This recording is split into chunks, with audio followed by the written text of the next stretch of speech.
Hello and welcome to episode 15 of Everse Chat.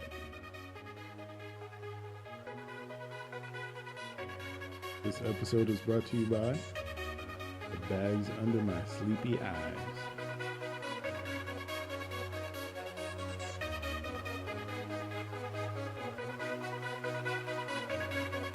Everse chat.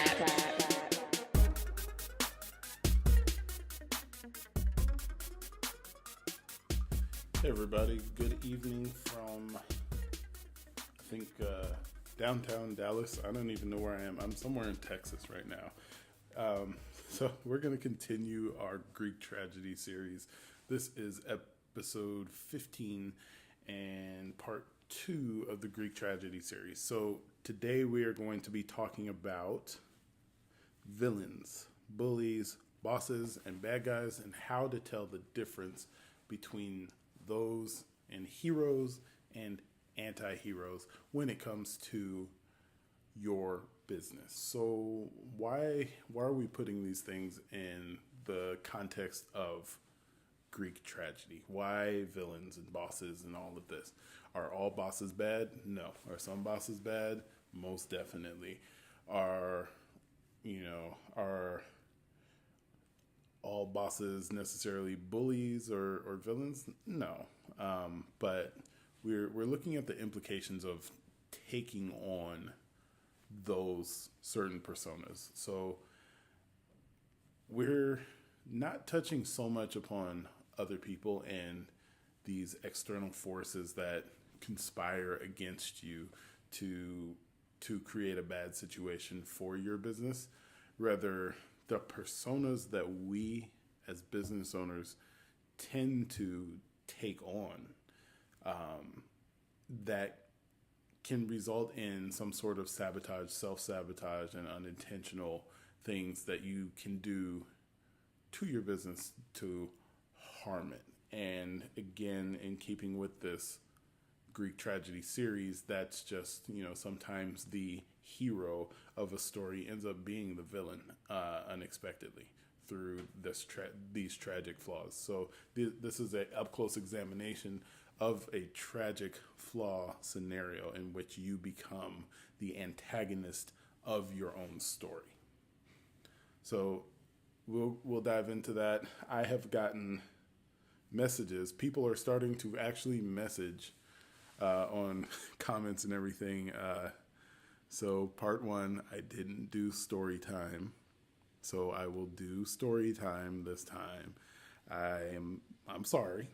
I did not know that it was like that. Y'all out here pulling me to the side and saying, "Hey, where's my story time?" So, but I appreciate that. It tells me that that's something that you guys really value. So there will be a story time this time.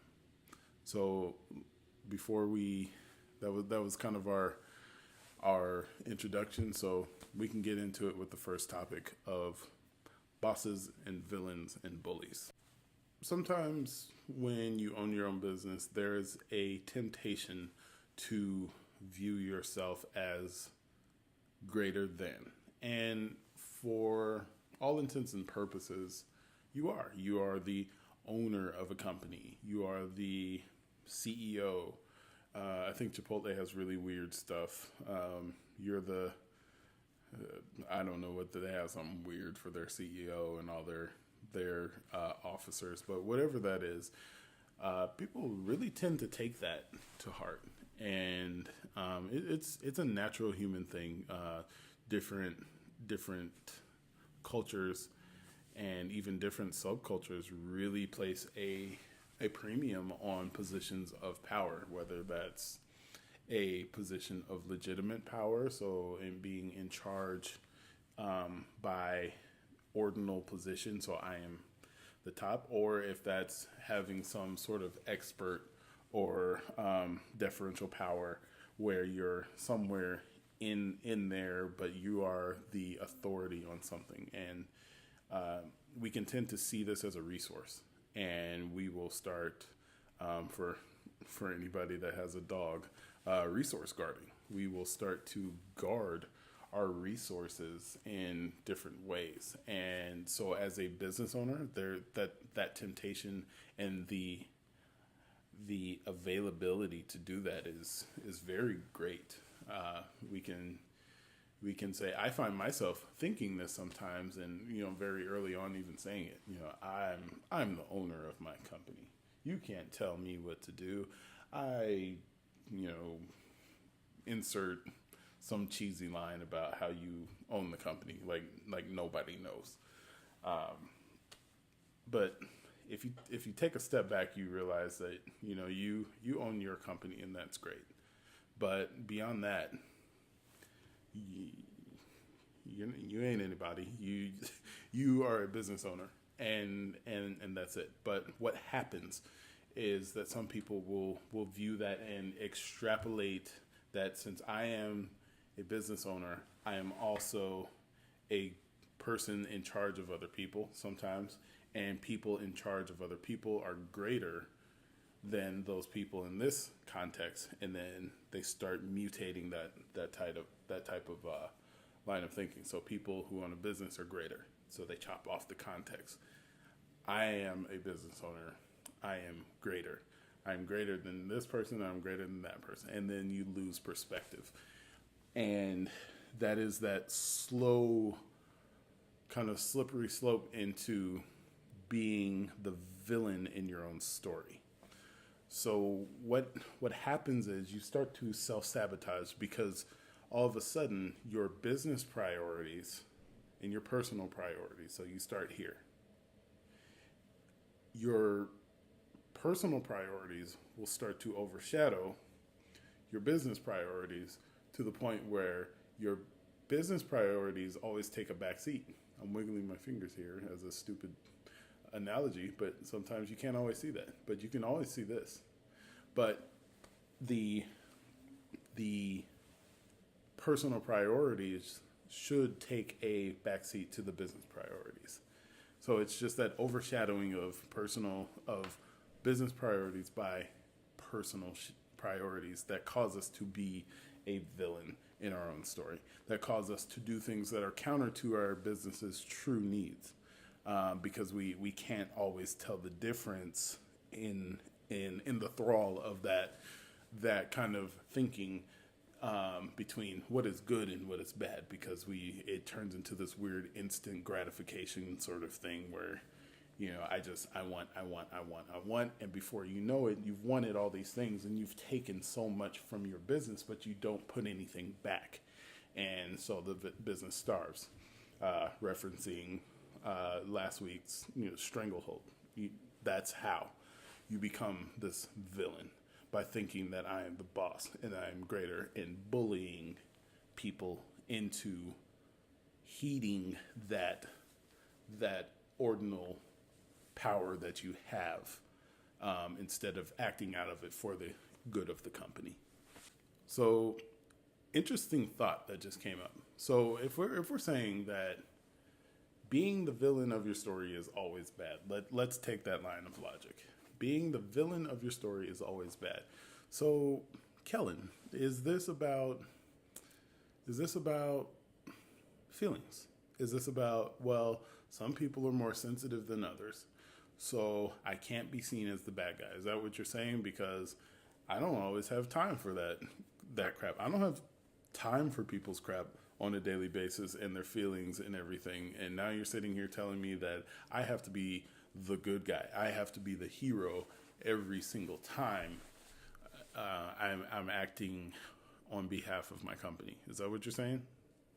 No, that is not what I'm saying. That's something completely different. I would lump that maybe into being a good person, being a considerate person, being compassionate, all of that. That's not what I'm talking about. It has its place, but that's not what I'm talking about. So it again boils down to acting in the interest of blank. You can act in the interest of your business. You can act in the interest of yourself on behalf of your business or yourself. And that's what this really boils down to. So I actually just came from a meeting. That's the whole reason why I'm here, with a client, and that is something that we are working with them on is understanding the difference between being touchy-feely, which no business owner ever wants to hear. I'm touchy. You need to be more touchy-feely. No business owner ever wants to hear that, because they don't accept that, because it doesn't move stuff forward. There is a value to not self-sabotaging, and some things are easier when you are controlling your own personal villainy, being a villain to yourself and illuminating that aspect.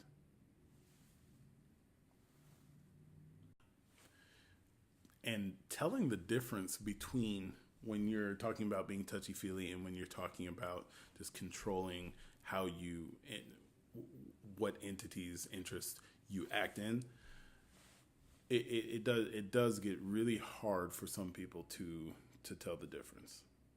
But it is a critical skill to have and be able to identify when you are being your own villain. So I've said this a lot.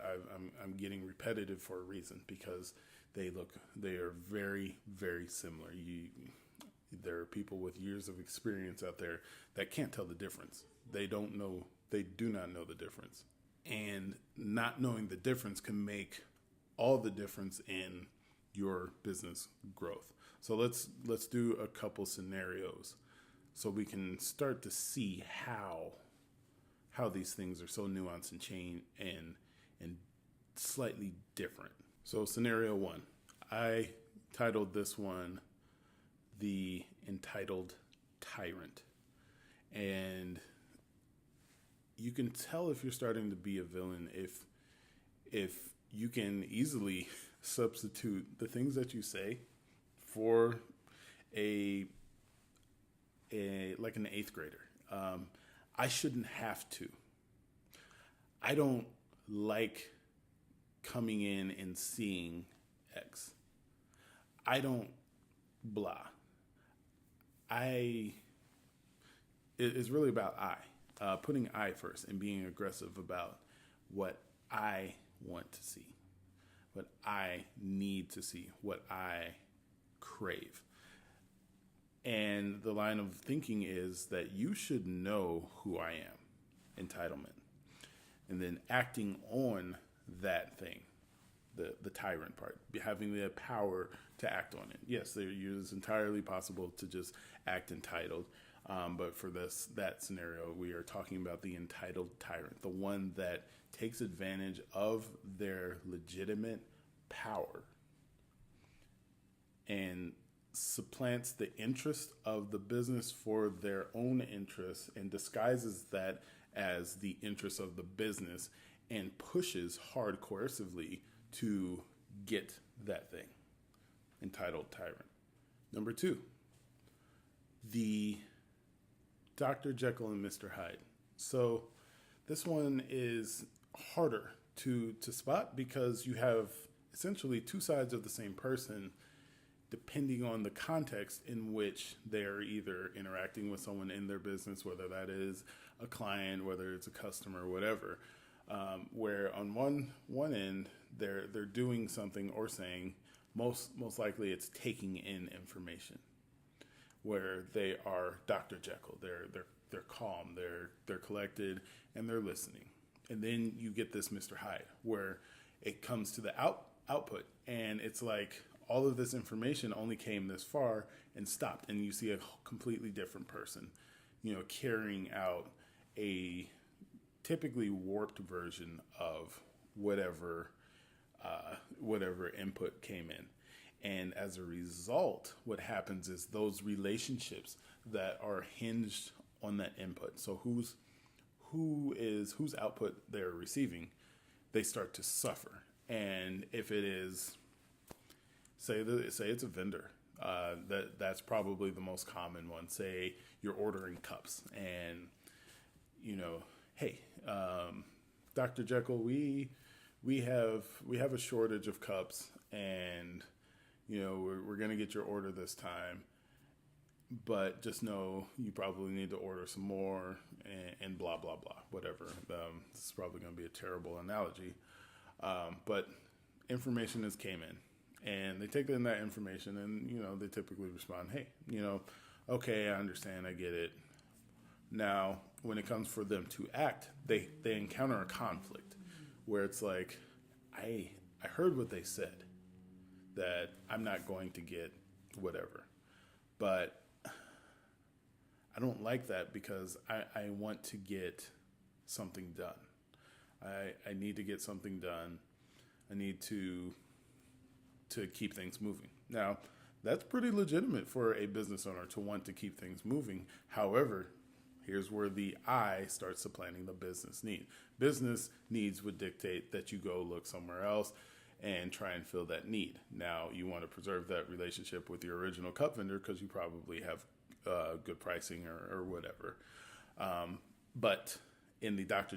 Jekyll and Mr. Hyde scenario, Dr. Jekyll comes out after he drinks that juice of I don't like it, and then he goes and attacks that same vendor that he was very calm with, thereby potentially eroding or damaging that business relationship, because now they're going to be on guard about how this guy exploded on them over just a shortage. Things happen, but they may be on guard dealing with you next. They may reserve or withhold information until it's absolutely necessary, which could then come back on you later on.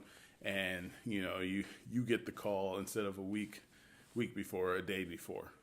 You've kind of just screwed yourself over in a way. And yes, that is far-fetched, but the point is that the discrepancy in the demeanor of the person erodes trust that person as a representative of that business is going to be consistent. So that is a very surreptitious way to self-sabotage. Okay, so getting into even more nuanced territory, we have number 3, the patsy. So the patsy, and it's funny because it seems like, okay, well, they're the fall guy. Not necessarily, because the patsy will take in information and freeze. So if there's a change, if there's something going on, the patsy's always going to freeze and then blame it on themselves. They're going to second guess their own authority and right to make a decision in their own business. And that doesn't really seem like a villainous move until you consider a quote, very plenty of famous quotes that those who have the ability to do something and stand by and do nothing are just as complicit as the ones enacting evil, or some version of that. You are essentially allowing negativity or something negative, a negative consequence to come to pass simply because you cannot act. And then, of course, there is the self-recrimination, making yourself the patsy of your own doing. And the list goes on. The point of this is not to create some definitive categories of ways that you can be a villain, but just to give you a taste of the breadth of it. You can be a very overt villain. You can be a very covert villain. And somewhere along those lines, well, rather, throughout that whole continuum, there's this theme of being completely unaware of your own actions. And as business owners, we need to strive to be aware of our actions for that reason. It's so easy to blame somebody else. It's so easy to say, you did this to me. You did this to me. You did this to me. It is very hard to look at yourself in the mirror and say, you did this to you. How many people do that? I don't know.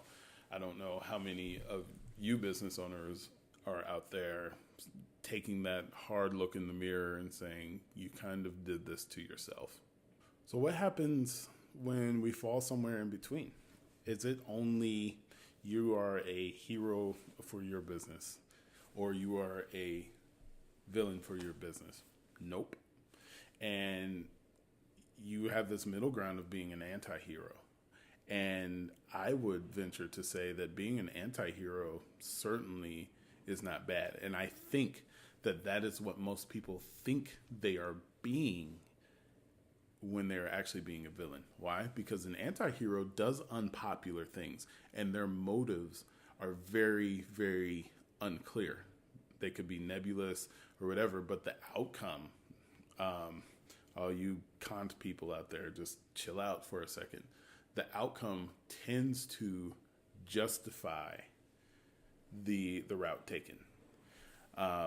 Anti-heroes can also be very extreme, but again, they do that for a reason.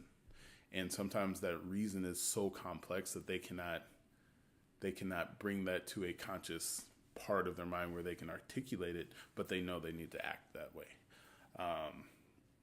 Lots of presidents are sort of anti-heroes. They have to make these very tough decisions, and they don't have a lot of time. They don't have a lot of input, but a lot of things are riding on it. So they tend to come off as an anti-hero that made a popular decision. However, their intent could have been, to save the world, but you never really know until things are too late or matured. The actions born of that decision have matured.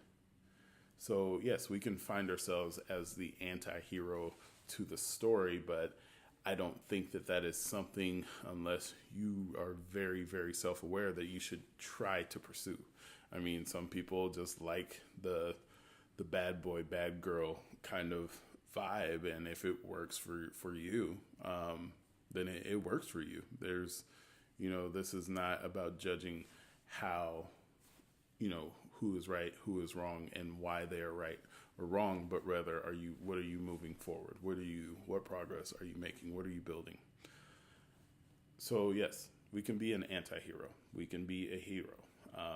I would venture to say that a hero is a person who goes out and gets the tools necessary to do the things that the business needs to grow. So that's what I would characterize as being the hero of your business, the hero of your story. It is very simple. It's not about heroics. It's not about if you have a restaurant, how many dishes can you wash juxtaposed to your dishwasher that you hired. And no, that I've actually had a boss like that. They were a villain, and their business did not last long because they could not keep anybody. And they ended up just burning through money on turnover, and then they didn't have enough time. So with that being said, all you people, it is story time. So story time. Well, I guess I will tell you the story of my days in a pizzeria and how I witnessed the birth and destruction of a business over one school year. So I got this job. This was my first real job. When I say real job, I mean not my dad employing me to work for free with him. I get a paycheck, I punch in, I do whatever, make pizzas and stuff, and then I leave. So it was myself and 3 others, and we had this boss and her husband. Now, let's call her Susan. Susan and Billy. Susan and Billy were the owners, and they thought, well, it's a pizzeria. It's pretty simple. Let's hire some high schoolers, which I was at the time. And we'll just, we'll teach them how to do everything. And that's the way it started. My very first day, I interviewed, I got the job. I showed up, doughy-eyed and bushy-tailed, or however that goes, on my first day. And I went through the training, and I noticed that Sue was very very adamant in showing me how she could do the job better than anybody else. And Billy was very apathetic. He just sat in a booth the whole time. They sat in the same booth in the back, whether it was full. So if the house was packed, they would reserve that booth for them. Red flag, right? Yeah, so completed my training, and I had to demonstrate that I knew how to do everything. I knew how to make pizzas. I knew how to just do pizzeria stuff. And over time, I would notice that they always tried to retrain, not just me, but everybody. So they would say, "Hey, go clean the dishes. We need more pans." Okay, we'll clean the dishes. Sue would be right behind you, saying, "Okay, well, I can clean pans faster than that." And then she would give this long story about how back in the day when she was in shape, and those were her words, not mine. She could wash 20 times as much as we could, and we're all spoiled high school kids, and we don't know what it means to hustle. And mind you, in this time, you have dishes in your hand, and you're sitting here looking at your boss telling you all this stuff, and so you don't want to be ignoring them. Dishes weren't getting washed. And so that would continue. And then I would say about mid-year, it got to the point where, we would start avoiding Sue. And we would start talking to Billy, because Billy was cool. He was just an old man, and he would just sit there and, "Hey, what's going on?" He was like, nothing. But he would be sitting in that booth. So when they started looking over their books for the first time, they're like, we're paying you guys $6 an hour, all this money, and we're barely bringing in business. What's going on? You guys need to work harder. You need to work harder. There's no excuse for this. Back in my day, when I was a paramedic, blah, blah, blah, blah, blah, blah, blah, blah, blah, blah, blah, blah, blah, 20 minutes to an hour later, okay, now go work. So we would go work, and we would have to hustle to get everything done on time because we were sitting listening to these stories.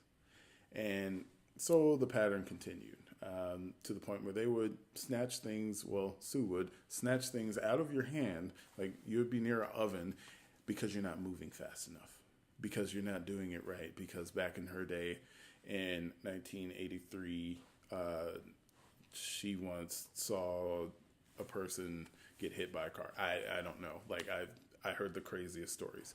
And she had this, I'm going to sound very insensitive, but she had this elephantitis kind of thing going on with her leg. And she would always feature it in all her stories. And she would show customers. Mind you, it was not pretty looking. And then you're eating pizza, and it didn't mix.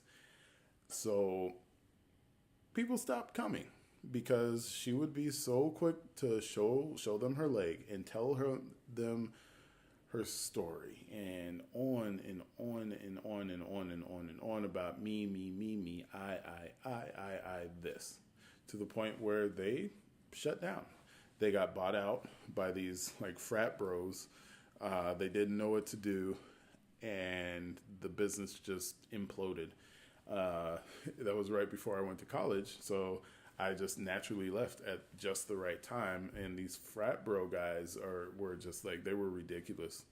There was zero redemption. It was clearly a case of daddy's money. They didn't know what to do, and they continued that culture because that is what Sue taught them, was how you had to treat us. They didn't know. They just had some money. They wanted to start a pizzeria. There was one for sale, and they just continued the me. You're not as good as I am because I'm the owner. What do you know about making pizza? And it morphed. It turned into the way that the pizza was supposed to be made. They wanted to change it simply because they thought they knew better. ignoring the fact that the customers that did stayed because they liked the pizza this way. So that was the final nail in the coffin.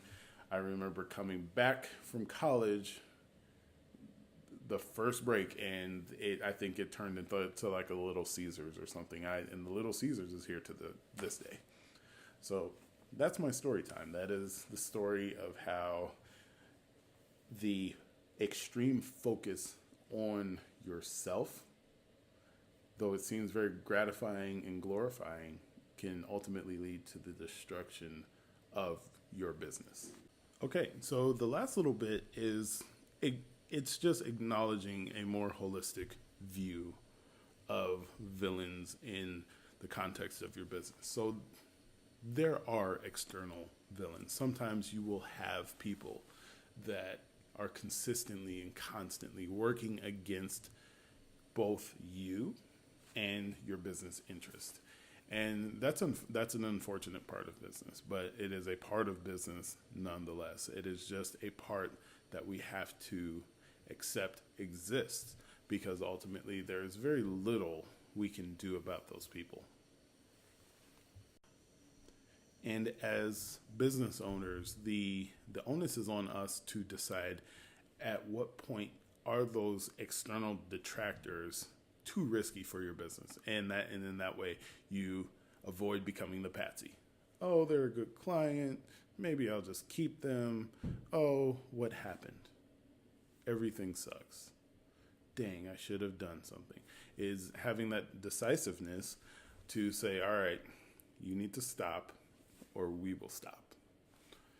And being able to back that up. So yes, there are certainly negative people in our business, those external detractors.